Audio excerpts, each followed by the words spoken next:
The Roman Empire began as a republic that was comprised of citizens positioned under one of the tribes of the Comitia Tribute, or tribal assembly, where all citizens could participate on an equal basis, without regard of wealth or social status. The republic transitioned to an empire when power was shifted away from such a representative democracy into the hands of a centralized imperial authority, under the direction of an emperor,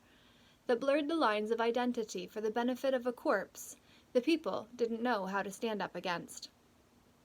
A corpse is a dead body that will naturally decompose over time, while a corpse is a corporate entity that we can depose when we see the E to be missing, because they exist within a counterfeit version of reality that lacks energy until we invest ours into it. This is the basis for the slave master program we came here to overcome, as we level up our consciousness and reset the ledger of time as we know it, to be present once and for all. Re is a prefix meaning again and again, while public concerns the people as a whole, at the expense of those consumed by our incorporation into this larger governing body. The prefix M means cause to and or put into, while pyre originally meant to the ground, downward, which is how we were dragged down into a trap of victim consciousness that has kept us from aspiring to the levels of greatness that our soul desires to experience. Many of us have been persecuted for our desire to fly higher than others are comfortable with, because false emotion appearing real has triggered our nervous systems to shut down before we've been able to embody these higher frequency states. And whether we've let our own fear take us down, or let the fear of those we love do it, we've all got our fair share of emotional scar tissue to work through as we do the seemingly impossible, to make a way where walls were all we could see before we raised our normal state of frequency to a higher level. The covert transition of the Roman Republic into an empire is an interesting story that's hard to prove, because the ledgers of time have varied, intentionally, to create inner tension within those trying to connect the dots of static information that lacks power if we aren't in formation. I can share the tale in detail for your entertainment, but wish not for you to be entrained to draw along with or after oneself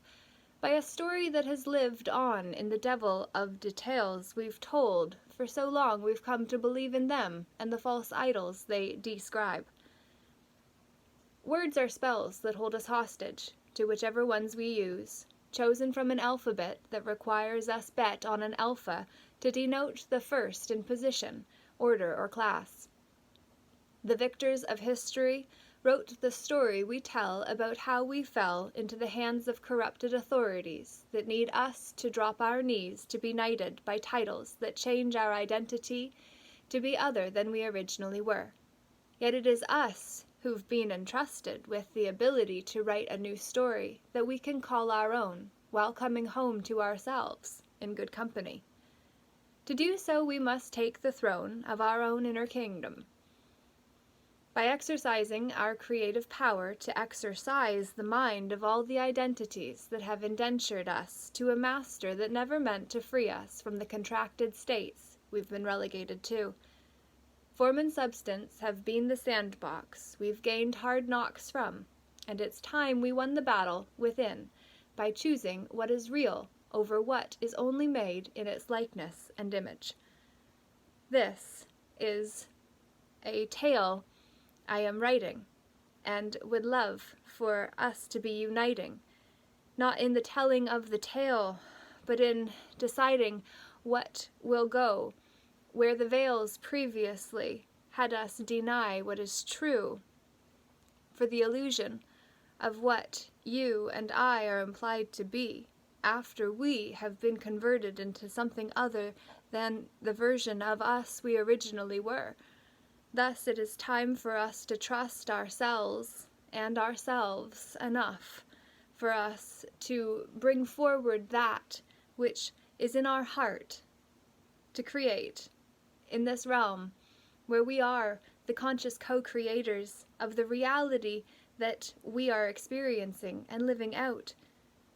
It is time for us to see there is no us and them. It is simply us doing this to us. We must trust ourselves enough to break free of the illusion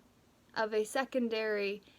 party intervening and interfering with our ability to lawfully self-govern ourselves responsibly as the appropriate authorities of the realms that each of these energy dens present and will be represented as other than. Yet, when we command ourselves to act responsibly, we are able to respond and no longer be co-manned.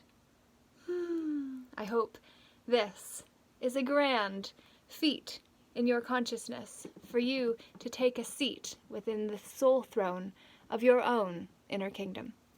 Laura J. Namaste. Wanting to hear what you have to say below.